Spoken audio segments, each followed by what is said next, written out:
à tous et bienvenue sur Français 200, la chaîne où apprendre le français devient simple, naturel et agréable. Je suis Nathalie. Et moi, c'est Alex. Bonjour tout le monde, merci d'être avec nous aujourd'hui. On adore vous retrouver à chaque nouvelle vidéo. Ici, nous vous aidons à pratiquer un français authentique, celui que vous pouvez utiliser dans votre vie quotidienne, au travail, à l'école, avec vos amis ou même en voyage. Exactement. Alors si vous aimez nos vidéos, n'oubliez pas de laisser un petit like et de vous abonner à la chaîne Français 200. Ça nous aide énormément et ça nous motive à préparer encore plus de contenu pour vous. Aujourd'hui, nous avons un sujet super utile. Comment parler de votre journée de travail en français ? Oui, on va partager nos propres routines, raconter des moments drôles, expliquer du vocabulaire essentiel et vous aider à décrire votre journée comme un natif. Mais avant de commencer, Alex, comment vas-tu aujourd'hui ? Honnêtement, un peu fatigué. Mon réveil n'a pas sonné ce matin. Une catastrophe. Oh non, pas le réveil en panne. Alors, comment ça s'est passé ? Eh bien, je me suis réveillé 25 minutes plus tard que prévu, j'ai sauté du lit, je me suis habillé super vite, j'ai pris ma tasse de café, mais j'ai tout renversé. Aïe, mauvais début de journée. Le café renversé, c'est la tragédie du matin. Exactement. Et toi, tu avais une matinée calme ? Calme ? Pas du tout. Mon chien a décidé que 6 heures du matin était l'heure idéale pour réclamer une promenade. J'étais à moitié endormie, mais impossible de lui dire non. On dirait que nos matinées se sont donné le mot. Soyons chaotiques aujourd'hui. Exactement. Mais bon, parlons de travail, c'est le thème du jour. Alex, tu peux nous dire ce que tu fais dans la vie ? Bien sûr, je travaille dans un bureau en tant que chargé de communication. Chargé de communication. Ça sonne important ? Qu'est-ce que ça veut dire exactement ? En gros, je m'occupe des messages que l'entreprise envoie. Les annonces, les emails importants, les publications sur les réseaux sociaux et parfois même les communiqués de presse. Donc, tu écris beaucoup. Ah oui, énormément. J'écris, je relis, je reformule, je corrige et je bois beaucoup de café en même temps. Et tu travailles dans un bureau toute la journée ? Oui, c'est un travail de bureau. Je suis assis devant mon ordinateur environ 8 heures par jour. Et tes horaires, c'est du 9h à 17h ? Presque, c'est 8h30 à 17h30. Je commence un peu plus tôt, quand mon réveil fonctionne.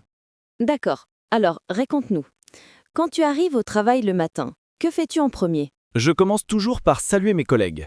Très bon mot. Collègue, c'est la personne avec qui tu travailles, mais qui n'est pas forcément ton ami. Exactement. Par exemple, je déjeune avec mes collègues. Ensuite, j'allume mon ordinateur, et là, l'aventure commence. L'aventure de l'ordinateur lent ? Voilà, mon ordinateur prend parfois 3 longues minutes pour s'allumer. Pendant ce temps, je regarde mon planning du jour. Un planning ou une planification. C'est la liste de vos tâches, horaires ou rendez-vous. Très utile. Je note mes priorités, mes réunions importantes et les choses urgentes. Ça me permet d'organiser ma journée correctement. Et après ça ? J'ouvre ma boîte mail et là, c'est un tsunami. Combien d'emails reçois-tu en général le matin ? Entre 30 et 50, parfois plus. Certains viennent de mon responsable, d'autres de collègues, d'autres encore de partenaires externes. Waouh ! Et comment tu t'organises ? Je lis vite fait tous les titres et je réponds d'abord aux messages les plus faciles. Ceux qui demandent une réponse longue, je les garde pour un peu plus tard. Tu as une pause dans la matinée ? Oui, vers 10 heures. Je prends un café avec ma collègue Nora. On parle un peu du travail, mais surtout de tout le reste. Séries, sport, projets du week-end. C'est important de souffler un peu. Sans pause café, je ne survivrai pas à la communication. Moi, ma pause est à 9h45. Je prends un petit snack ou je regarde mes messages.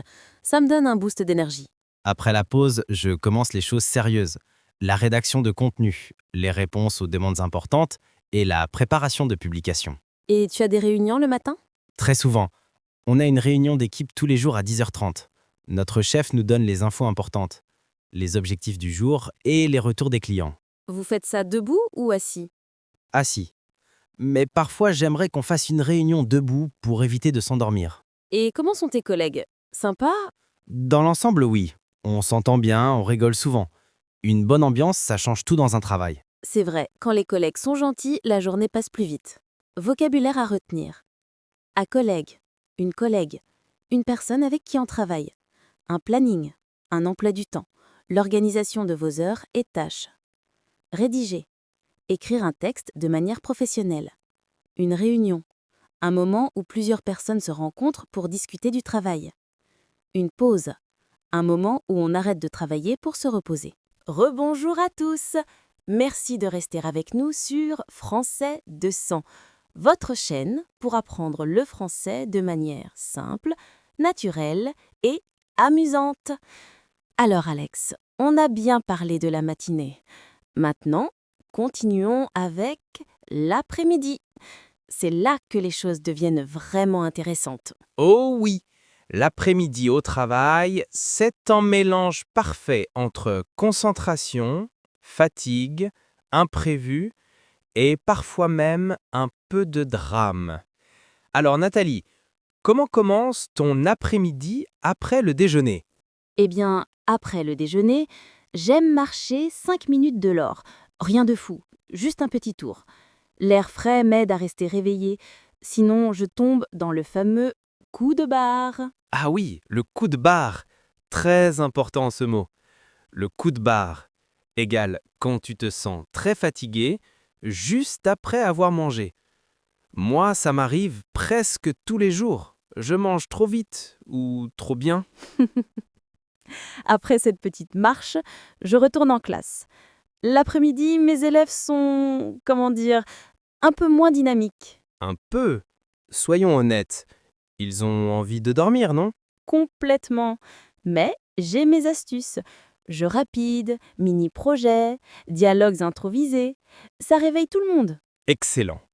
Dans mon travail, l'après-midi commence généralement avec un nouveau lot d'emails.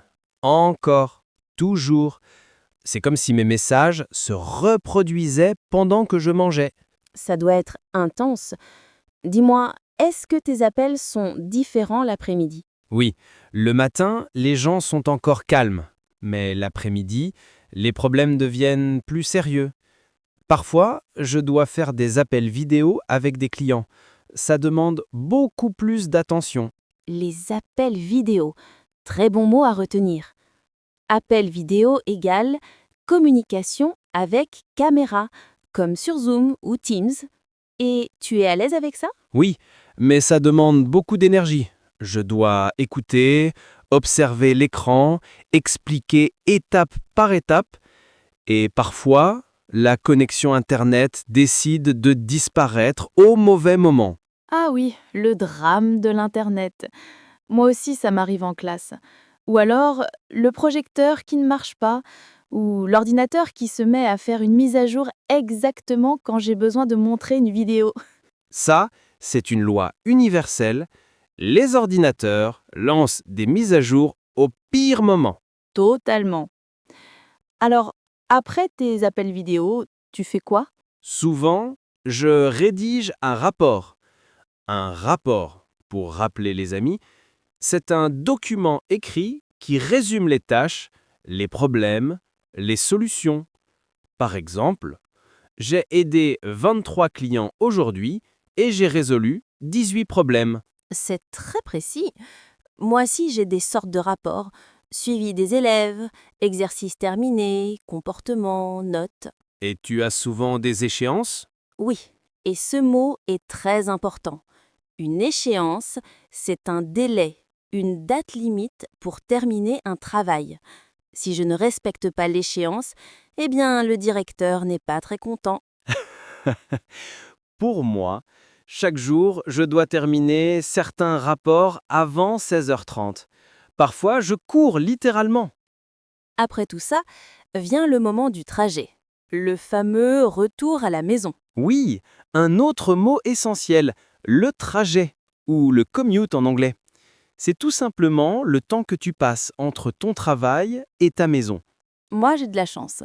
Je marche 15 minutes. Le soir, cette petite promenade me fait du bien. J'en profite pour réfléchir à ma journée. Moi, je prends le tramway, environ 35 minutes.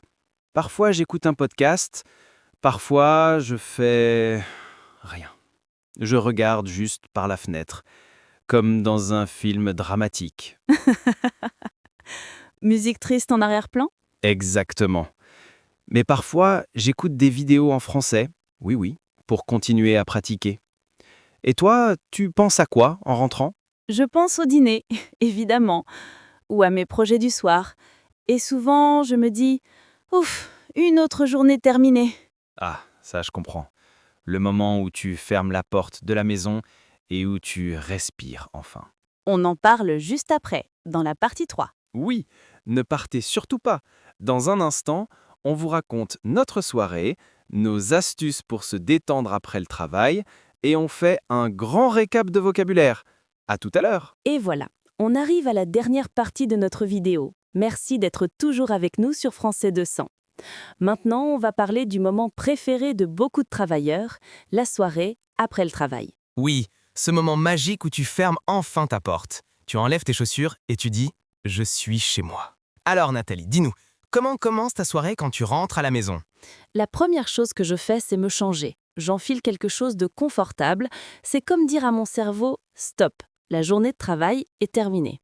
Ensuite, je prépare une tasse de tisane. C'est mon rituel. Moi aussi, je me change tout de suite. Et quand je suis très fatigué, je m'assois sur le canapé et je ne bouge plus pendant 5 minutes. 5 minutes de silence total. Ça fait tellement de bien. Je te comprends. Après ça, je prépare souvent le dîner. Parfois quelque chose de rapide, parfois un vrai petit plat si j'ai encore de l'énergie. Et parfois, on n'a pas d'énergie du tout. Dans ces moments-là, Nathalie imite un téléphone. Bonjour, je voudrais une pizza s'il vous plaît. ou encore, un couscous à emporter, merci. Oui, on a toutes ces soirées. Et toi, Alex, après le dîner, tu fais quoi? Ça dépend. Si j'ai beaucoup de travail, je vérifie mes emails. Pas longtemps, juste 10 minutes. Sinon, je regarde une série ou je lis un livre. Ça m'aide à déconnecter. Moi, j'aime préparer mes cours du lendemain, pas trop longtemps non plus.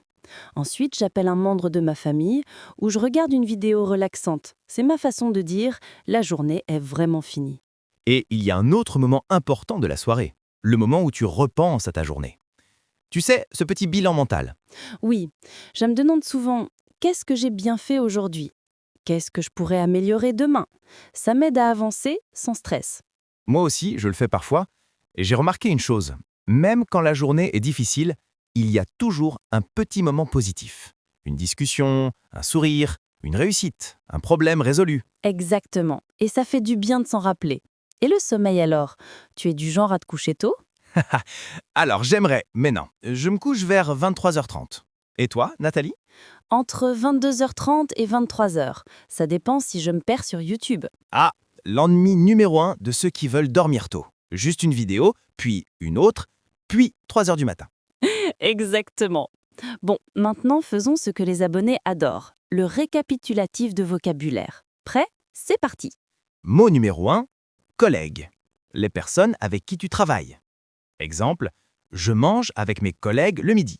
Mot numéro 2, planning ou emploi du temps. Organisation de ta journée. Exemple, mon planning commence à 9h. Mot numéro 3, rapport.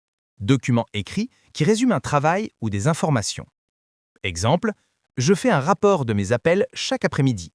Mot numéro 4, échéance. Date limite pour finir une tâche. Exemple, mon rapport doit être terminé avant l'échéance de 16h30. Mot numéro 5, trajet. Le temps et le moyen de transport entre le travail et la maison. Exemple, mon trajet dure 35 minutes. Mot numéro 6, appel vidéo. Communication avec caméra sur ordinateur ou téléphone. Exemple, je fais un appel vidéo avec un client. Mot numéro 7, coup de barre. Forte fatigue après manger ou en fin de journée. Exemple, j'ai eu un coup de barre après le déjeuner. Mot numéro 8, plein temps ou temps plein. Travail de 35 à 40 heures par semaine. Exemple, je travaille un temps plein. Mot numéro 9, récompensant. Quelque chose qui donne une bonne sensation, comme rewarding. Exemple, enseigner est un travail très récompensant. Maintenant, c'est à vous. On veut vous lire dans les commentaires. La question du jour est: comment se passe votre journée de travail? Ou, si vous êtes étudiant, comment se passe votre journée d'école? Vous pouvez écrire « Je suis comptable, je commence à 8h et je travaille avec mes collègues » ou « Je suis étudiant, j'ai cours le matin et je fais mes devoirs l'après-midi » ou encore « Mon rêve, c'est de devenir infirmier, pilote, professeur ». Essayez d'utiliser au moins un des mots du vocabulaire qu'on vient de revoir. Merci du fond du cœur d'avoir passé ce moment avec nous. On sait que vos journées sont chargées, donc merci d'avoir choisi Français 200 pour pratiquer le français. Merci énormément. Si vous avez aimé la vidéo, mettez un petit like. Ça nous aide plus que vous ne l'imaginez. Et pensez à vous abonner à Français 200 pour ne rater aucune nouvelle leçon. Activez aussi la petite cloche. Continuez à pratiquer, à faire des erreurs, à rire, à apprendre. C'est comme ça qu'on progresse. Nous vous souhaitons une excellente journée ou une bonne soirée selon où vous êtes. À très bientôt pour une nouvelle vidéo. Au revoir, à très vite.